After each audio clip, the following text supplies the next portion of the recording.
समय की बात है। एक बूढ़ा लकड़हारा अपने अंतिम दिनों को महसूस करने लगा।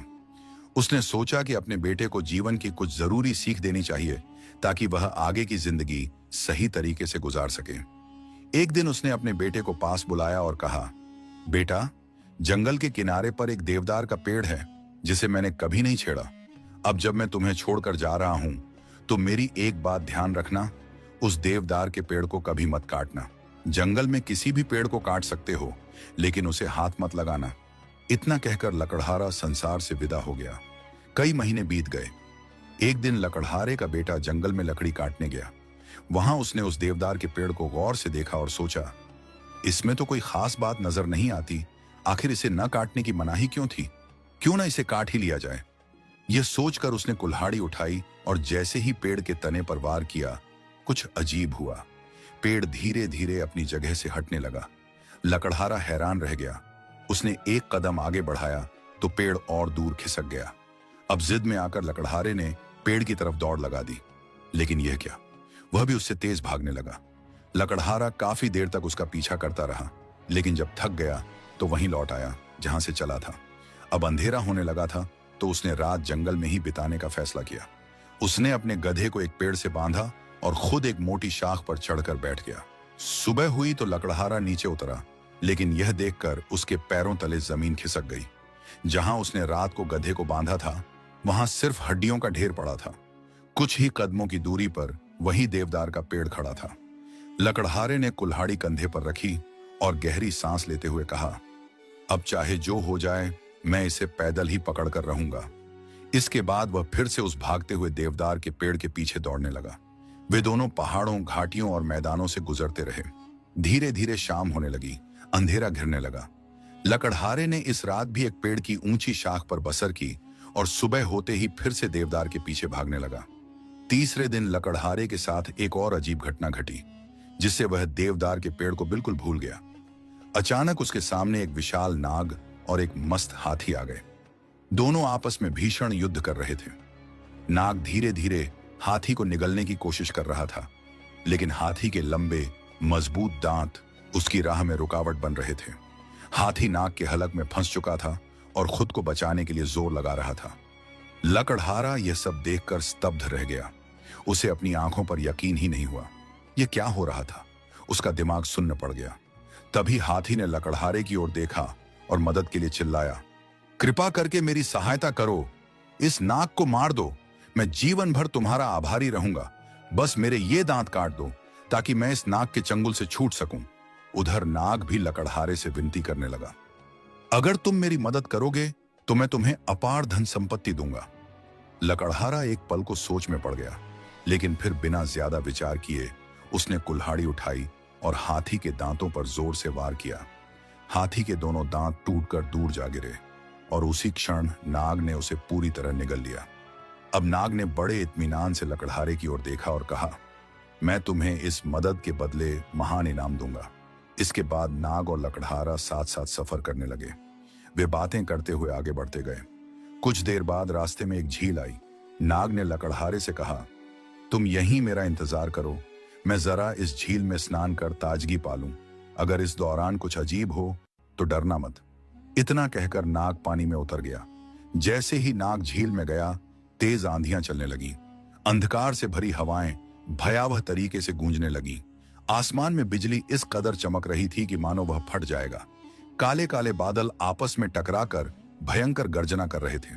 लकड़हारा यह सब देखकर घबरा गया, लेकिन नाग की बात याद करके वहीं रुका रहा। यह सिलसिला तब तक जारी रहा जब तक नाग पानी में नहाता रहा। जैसे ही नाग झील से बाहर निकला, तूफान थम गया। चारों ओर शांति छा गई, हवा स्थिर हो गई और वातावरण फिर से शांत और स्वच्छ हो गया। नहाने के बाद नाग ने लकड़हारे से कहा, अब मेरी सारी थकान दूर हो चुकी है, आगे का सफर अब आसानी से कटेगा। दोनों फिर से सफर पर निकल पड़े। रास्ते के दोनों ओर कासनी रंग के अनगिनत फूल खिले हुए थे। वे कभी फूल तोड़ते, कभी हंसते और कभी गाते नाचते आगे बढ़ते गए। आखिरकार उन्हें दूर एक मकान नजर आया। नाग ने लकड़हारे से कहा, यह मेरी माँ का घर है, हम यहीं जा रहे हैं। जब मेरी माँ को पता चलेगा कि तुम मेरे सबसे अच्छे दोस्त हो तो वह बहुत खुश होगी और तुम्हें स्वादिष्ट भोजन परोसेगी। लकड़हारे ने मुस्कुराते हुए कहा, अगर कुछ खाने को मिल जाए तो इससे अच्छी बात और क्या होगी। लेकिन नाग ने उसे समझाते हुए कहा, ध्यान रखना, मेरी मां कुछ भी खाने के लिए दे, तुम उसे मत खाना, बल्कि बस इतना कहना कि मुझे देवदार के पेड़ पर टंगा हुआ छोटा सा आईना चाहिए। बातें करते करते वे दोनों मकान तक पहुंच गए। नाग ने दरवाजा खटखटाया। उसकी मां ने दरवाजा खोलते ही अपने बेटे को प्यार से देखा और हालचाल पूछा। फिर लकड़हारे की ओर देखकर पूछा, बेटा, यह अजनबी कौन है?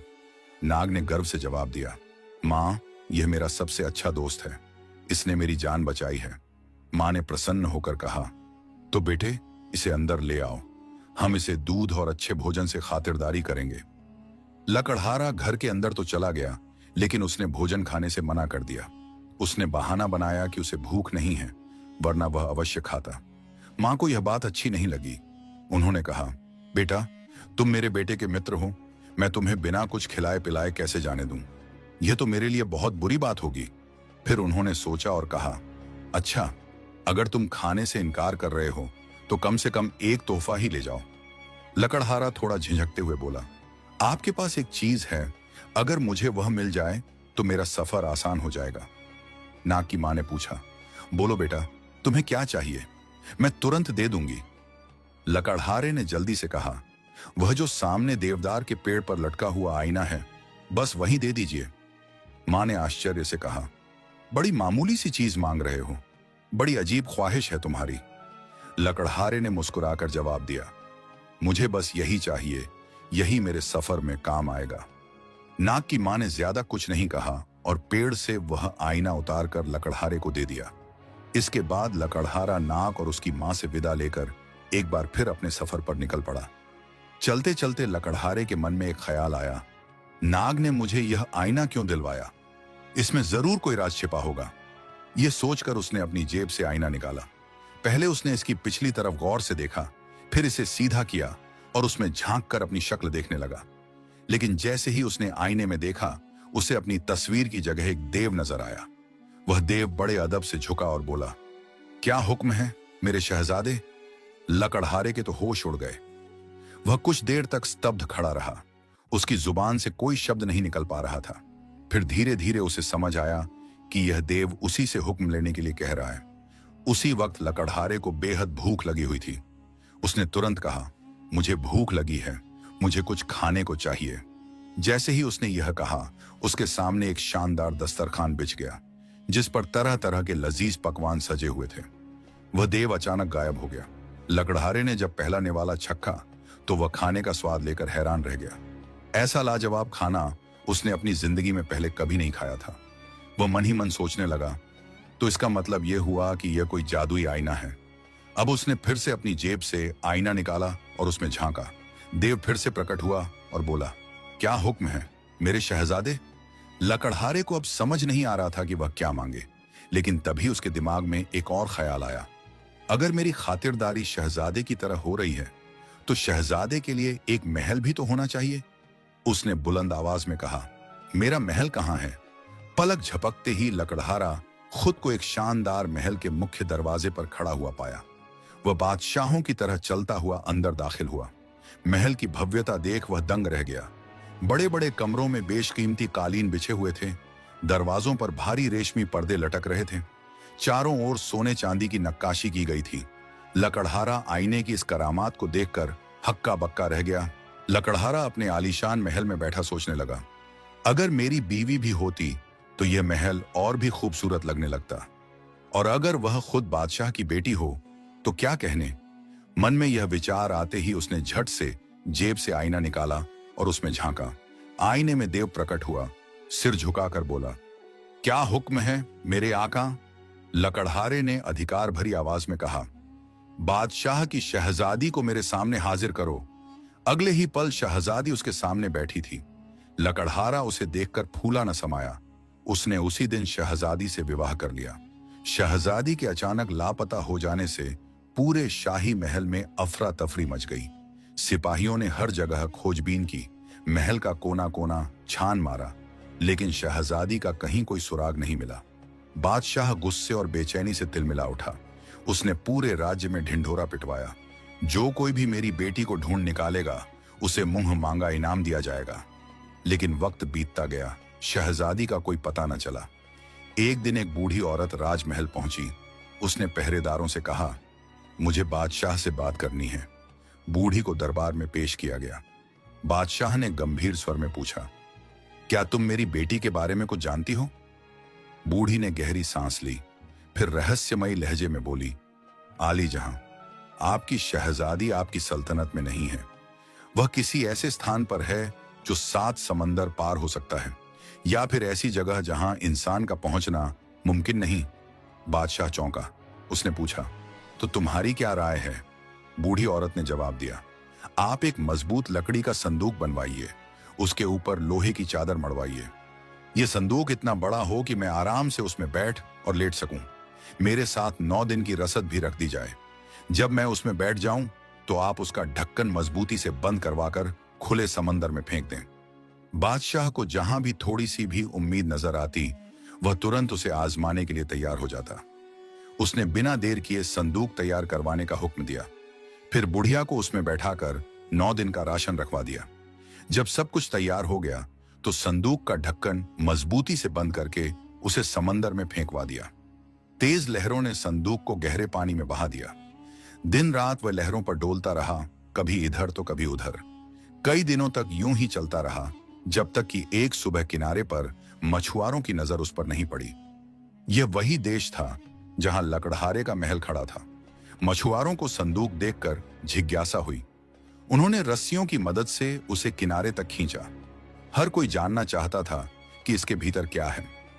ढक्कन खोलते ही सब हैरान रह गए। अंदर एक बूढ़ी औरत बैठी थी। बुढ़िया ने आह भरी और अपनी दर्द भरी दास्तान सुनाने लगी। उसने रोते हुए कहा, मेरे नालायक बेटों ने मुझे धोखे से इस संदूक में बंद कर दिया और समंदर में बहा दिया ताकि मुझसे छुटकारा पा सकें। अब मैं बेसहारा हूं, मुझे कहीं भी शरण मिल जाए तो बहुत होगा। मछुआरों को उस पर दया आ गई। उन्होंने आपस में विचार किया और कहा, अगर हमारे देश का बादशाह नेक दिल हुआ तो वह जरूर तुम्हारी मदद करेगा। बुढ़िया ने सिर झुका दिया और कहा, अगर मुझ पर इतनी कृपा कर सको तो मुझे महल तक ले चलो। मछुआरे उसे लेकर सीधे लकड़हारे के महल पहुंचे। वहां पहुंचकर बुढ़िया ने बादशाह से मिलने की इच्छा जाहिर की, लेकिन उसे सीधे मलका के पास ले जाया गया। जैसे ही बुढ़िया ने मलका को देखा, वह एक पल के लिए चौंक गई। यह तो वही राजकुमारी थी जिसकी तलाश में वह यहां तक पहुंची थी। लेकिन उसने अपने भाव छिपाए और वही कहानी मलका को सुना दी जो उसने मछुआरों से कही थी। फिर वह विनम्रता से बोली, अगर आप मुझे इस महल में रहने की इजाजत दे दें तो मैं आपकी सेवा करूंगी और यहां सिर ढकने की जगह मिल जाएगी।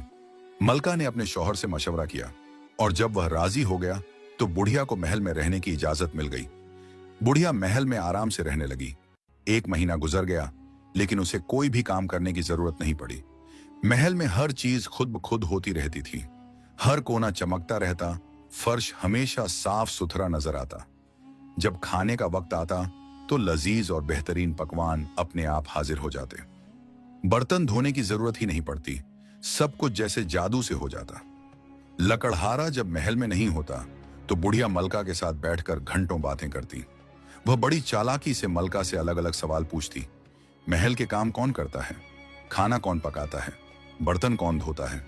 बुढ़िया किसी भी तरह से इस राज को उगलवाना चाहती थी, लेकिन मलका को खुद भी इस बारे में कुछ पता नहीं था। वह सादा दिल थी और हमेशा यही कहती, इसके बारे में मेरे शौहर जानते हैं, मैं नहीं जानती। बुढ़िया ने अपनी मीठी मीठी बातों से मलका के दिल में शक डालना शुरू कर दिया। वह धीरे धीरे उसे समझाने लगी, मलका आलिया, आप उनके साथ रहती हैं, लेकिन वह आपसे इतनी अहम बात छुपाते हैं। क्या यह ठीक है? यह तो आपका हक है कि आपको सब कुछ मालूम हो। आखिर वह कैसे शौहर हैं जो अपनी बीवी से ऐसी बातें छुपाते हैं? मलका भोली भाली थी, बुढ़िया की बातों में आ गई और बेचैन रहने लगी। एक रात जब उसे सही मौका मिला तो उसने अपने शौहर से पूछ ही लिया, आप मुझे बताइए तो सही, महल के इतने सारे काम आखिर करता कौन है? आप कैसे शौहर हैं कि इतनी बड़ी बात मुझसे छुपा रहे हैं? लकड़हारा मलका से बेइंतहा मोहब्बत करता था। उसने उसकी बात को नजरअंदाज नहीं किया और खुशी खुशी उसे जादू के आईने के बारे में सब कुछ बता दिया। मलका यह सुनकर बहुत खुश हुई। उसने झट से आईना अपने हाथ में उठा लिया। मलका का दिल बहलाने के लिए वह जब भी आईने में झांकती देव हाजिर हो जाता और अदब से पूछता, क्या हुक्म है मलका ए आलिया। शहजादी इस जादू से बहुत खुश होती। कभी वह उसे इधर उधर दौड़ाती, कभी बेवजह हुक्म देती और इससे उसका खूब मनोरंजन होता। अगले रोज जब लकड़हारा हमेशा की तरह शिकार के लिए बाहर चला गया तो बुढ़िया मलका के पास आकर बैठ गई। मलका ने बातों ही बातों में बुढ़िया को जादू के आईने के बारे में सब कुछ बता दिया। बुढ़िया ने बड़ी चालाकी से यह भी पूछ लिया कि आईना कहाँ रखा जाता है और यह कैसे काम करता है। मौका मिलते ही बुढ़िया ने चोरी से आईना उठा लिया और देव को बुला लिया। देव हाजिर होते ही बोला, क्या हुक्म है ए बुजुर्ग खातून। बुढ़िया ने बिना देर किए हुक्म दिया, मुझे और शहजादी को फौरन बादशाह के महल में पहुंचा दो। एक लम्हे में दोनों बादशाह के महल में मौजूद थीं। बुढ़िया ने दोबारा देव को हाजिर किया और इस बार हुक्म दिया, इस जादू के महल को राख का ढेर बना दो। जैसे ही बुढ़िया ने यह कहा, अगले ही पल लकड़हारे का महल जलकर राख बन गया। लकड़हारा जब शिकार से लौटा तो उसके सामने एक भयानक मंजर था। ना महल था, ना मलका, बस राख का ढेर पड़ा था। वह सदमे से जमीन पर बैठ गया। अब क्या करूं? मेरी शहजादी कहां चली गई? लेकिन शहजादी ने जाने से पहले एक छोटी सी निशानी छोड़ दी थी। उसने जादुई महल की एक बिल्ली को कच्चे गोश्त का टुकड़ा डाल दिया था। जब महल जला तो बिल्ली किसी तरह से बच गई और अब उस गोश्त के टुकड़े को ढूंढने लगी। लकड़हारा भी बिल्ली के साथ गोश्त का टुकड़ा ढूंढने लगा। कुछ ही देर में टुकड़ा मिल गया। लकड़हारे ने उसे दो हिस्सों में बांटा। एक हिस्सा बिल्ली के आगे डाल दिया और दूसरा अपनी जेब में रख लिया। अब यह टुकड़ा ही शहजादी की आखिरी निशानी रह गया था। लकड़हारे ने उसे संभाल कर जेब में रखा और अपनी शहजादी को तलाश करने के लिए निकल पड़ा। लकड़हारा लगातार सफर करता रहा। पहाड़, मैदान, नदियां, नाले, दरिया और समंदर, कोई भी चीज उसके मजबूत इरादों के आगे रुकावट नहीं बनी। वह बढ़ता गया जब तक कि उस मुल्क में नहीं पहुंच गया जहां का बादशाह शहजादी का बाप था। लकड़हारा सीधे शाही दरबार में पहुंचा और वहां बर्छी खाने, राजकीय रसोई घर में काम करने की दरख्वास्त दी। इत्तेफाक से शाही रसोई में बर्तन धोने के लिए एक मुलाजिम की जरूरत थी। लकड़हारे की किस्मत खुल गई, उसे काम पर रख लिया गया। अब उसका असली मकसद शहजादी से मिलने का कोई मौका तलाशना था, इसलिए वह हर वक्त चौकन्ना रहता। उसे जल्द ही यह खबर मिल गई कि शहजादी महल में वापस आ चुकी है। कुछ दिनों बाद शाही रसोई का बूढ़ा बावर्ची अचानक बीमार हो गया। लकड़हारे ने उससे कहा, बड़े मियां, आप आराम करें, मैं सारा खाना तैयार कर दूंगा। बूढ़े बावर्ची ने हामी भर दी। लकड़हारे ने शाही बावर्ची की हिदायतों के मुताबिक शानदार खाने तैयार किए और उन्हें थालियों में सजाया। फिर उसने शहजादी की प्लेट में वही छोटा सा गोश्त का टुकड़ा भी रख दिया जिसे वह जादू के महल से अपने साथ लाया था और जो पहले उसने बिल्ली को डाला था। दूसरी तरफ शहजादी भी अपने शौहर की जुदाई में बेचैन थी। वह हर वक्त यही सोचती थी कि उसे कैसे तलाश करे। वक्त बीतने के साथ साथ उसकी उम्मीदें धुंधली पड़ती जा रही थीं। लेकिन जब उसने अपनी प्लेट में वही गोश्त का टुकड़ा देखा तो पहले वह चौंक गई और फिर उसके दिल की धड़कन तेज हो गई।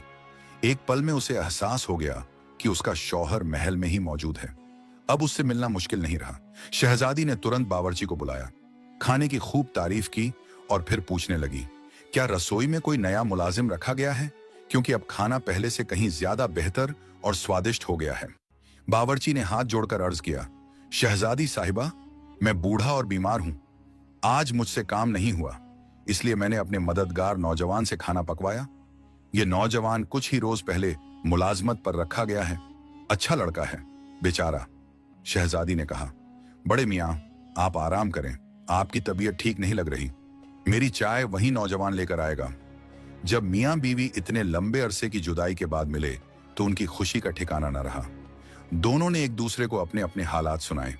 अब उन्होंने यह मशवरा किया कि किसी तरह जादू का आईना वापस हासिल करना चाहिए ताकि वे दोबारा अपने महल में जाकर खुशी खुशी रह सकें।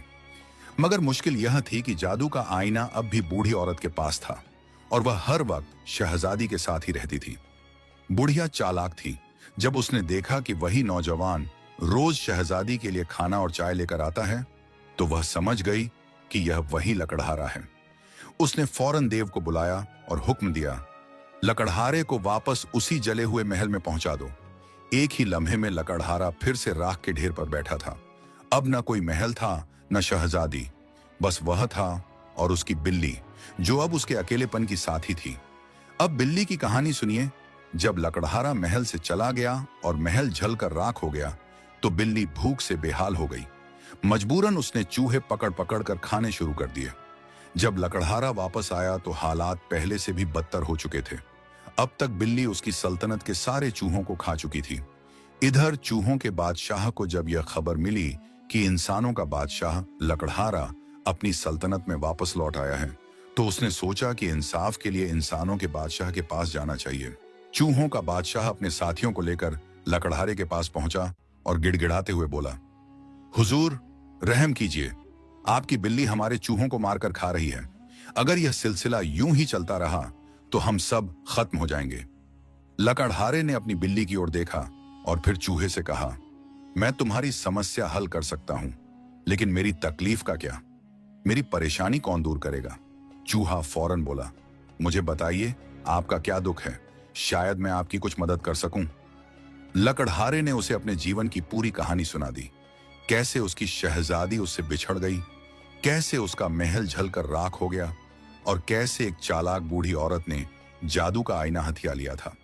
चूहों के राजा ने यह सब ध्यान से सुना और अपनी दुम हिलाते हुए कहा, अगर आप अपनी बिल्ली को हमारे चूहों से दूर रखेंगे तो मैं अपने सैनिकों को भेजकर वह जादू का आईना हासिल करवा सकता हूं। लकड़हारे ने फौरन हामी भर दी। इसके बाद चूहों के राजा ने अपनी सेना को इकट्ठा किया और पूछा, हमारे बीच कौन कौन ऐसा चूहा है जो महल में आता जाता रहता है? कई चूहे आगे आए। राजा ने फिर पूछा, तुम में से कौन उस बूढ़ी औरत के बारे में जानता है और यह बता सकता है कि वह जादू का आईना कहां रखती है? कुछ देर के लिए सन्नाटा छा गया। फिर एक लंगड़ा चूहा धीरे धीरे आगे बढ़ा और बोला, महाराज, मैं उस बूढ़ी औरत की कोठरी में अक्सर खाने की तलाश में जाता हूं। मैंने उसे कई बार जादू का आईना हाथ में लिए देखा है। अगर आप हुक्म दें तो मैं पता लगा सकता हूं कि वह उसे कहां छुपाती है। चूहों के राजा ने गंभीर स्वर में कहा, तो तुम्हें अभी वहां जाना होगा। जैसे भी हो उस आईने को हासिल करके हमारे पास ले आओ।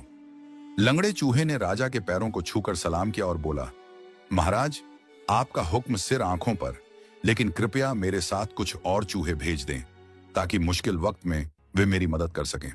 राजा ने उसकी गुजारिश मान ली और कुछ तेज और चालाक चूहों को उसके साथ भेज दिया। इसके बाद लंगड़ा चूहा एक साथी की पीठ पर सवार होकर रवाना हो गया। चूहों का दल अपने राजा के आदेशानुसार लंगड़े चूहे के साथ निकल पड़ा। वे लंबी यात्रा तय करते हुए 7 समंदर पार उस सल्तनत में पहुंचे जहां बादशाह का महल था। चुपचाप महल में दाखिल होकर वे सबसे पहले शाही दरबार के आसपास घूमे और फिर सीधे उस बूढ़ी औरत के कमरे में जा घुसे। यह रात का वक्त था और वह मक्कार बूढ़ी अपने खाने का लुत्फ उठा रही थी। चूहे उसकी हर गतिविधि को बड़ी बारीकी से देख रहे थे, लेकिन उन्होंने कोई जल्दबाजी नहीं की। वे चुपचाप किसी कोने में दुबक गए और बूढ़ी के सोने का इंतजार करने लगे। बूढ़ी बेहद सतर्क थी। सोने से पहले वह बार बार अपना जादुई आईना उठाकर देख रही थी, जैसे उसे किसी अनहोनी का अंदेशा हो। तकरीबन 100 बार आईने को देखने के बाद जब आखिरकार नींद ने उसे अपने आगोश में लिया, तो उसने सिर तकिए पर रखा और गहरी नींद में खर्राटे भरने लगी। चूहों ने खर्राटों की आवाज सुनी और उन्हें यकीन हो गया कि बूढ़ी गहरी नींद में जा चुकी है। अब उनकी योजना पर अमल करने का वक्त आ गया था। 3 चूहे फुर्ती से उसके बिस्तर पर चढ़ गए। लंगड़े चूहे ने अपनी लंबी दुम को बूढ़ी की नाक में घुमाया, जिससे उसे जोर जोर से छींकें आने लगी। जैसे ही बूढ़ी ने छींकने के लिए तकिए से सिर उठाया, 2 तेज चूहे फौरन आगे बढ़े और बिजली की फुर्ती से तकिए के नीचे से जादुई आईना निकाल लिया। कामयाबी हाथ लगते ही चूहे वहां से भाग निकले और जल्द ही अपने राजा के पास पहुंच गए। चूहों का बादशाह आईने को देखकर बहुत प्रसन्न हुआ। उसने अपना वादा निभाते हुए आईना लकड़हारे को सौंप दिया। लकड़हारे ने दिल से उनका धन्यवाद किया और अपनी बिल्ली को बगल में दबाकर वहां से रवाना हो गया।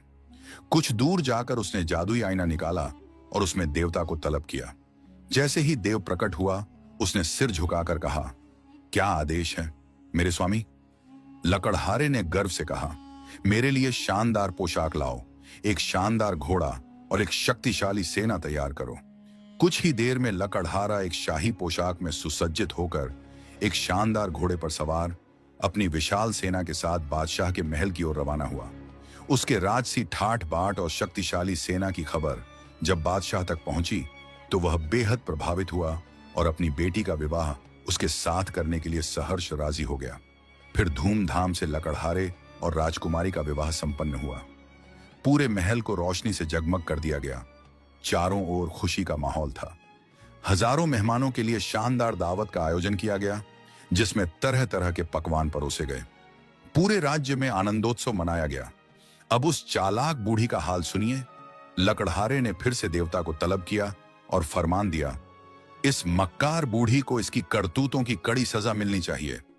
देवता ने आदेश का पालन किया और देखते ही देखते बूढ़ी अचानक महल से गायब हो गई।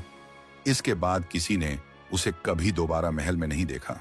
यह कहानी आपको कैसी लगी कमेंट करके अपनी राय जरूर दें। उम्मीद है यह कहानी आपको बहुत पसंद आई होगी। यदि वीडियो पसंद आई हो तो वीडियो को लाइक और चैनल को सब्सक्राइब जरूर करना।